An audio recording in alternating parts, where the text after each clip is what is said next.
ପୁତୁରାର ଟାଙ୍ଗିଆ ଚୋଟରେ କକାର ମୃତ୍ୟୁ।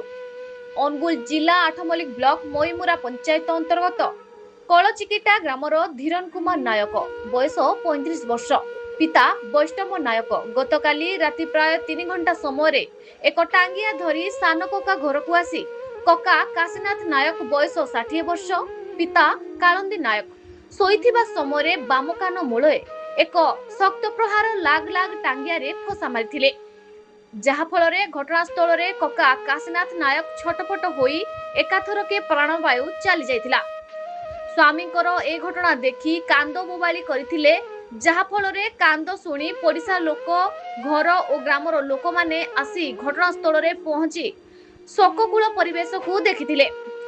ଉକ୍ତ ଘଟଣାର ଖବର ପାଇ ସକାଳ 7 ଘଟିକା ସମୟରେ ଠାକୁରଗଡ଼ ଥାନା ଭାରପ୍ରାପ୍ତ ଅଧିକାରୀ ଶ୍ୟାମଲାଲ ଓରାମ ଥାନାର ଷ୍ଟାଫକୁ ଧରି ଘଟଣାସ୍ଥଳରେ ପହଞ୍ଚି ଘଟଣାକୁ ଅନୁଧ୍ୟାନ କରି ଆସାମୀକୁ କାବୁ କରିଥିଲେ।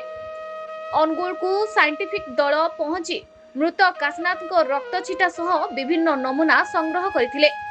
ବିଭିନ୍ନ ପ୍ରକାର ତଦନ୍ତ କରି ସାରିଲା ପରେ ମୃତ ବ୍ୟକ୍ତିଙ୍କୁ ଶବ ବ୍ୟବଚ୍ଛେଦ ପାଇଁ ଆଠମଲ୍ଲିକ ମୁଖ୍ୟ ଚିକିତ୍ସାଳୟକୁ ପଠାଯାଇଥିଲା।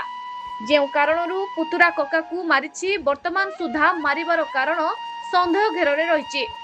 Case number 169/6/7/2026 under section 103 BNS ର ମୋକଦ୍ଦମା ରୁଜୁ କରାଯାଇଛି। ଆଠମଲ୍ଲିକରୁ ବଂଶୀଧର ସେଠୀଙ୍କ ରିପୋର୍ଟ, ନ୍ୟୁଜ ଓଡ଼ିଶା ଟିଭି।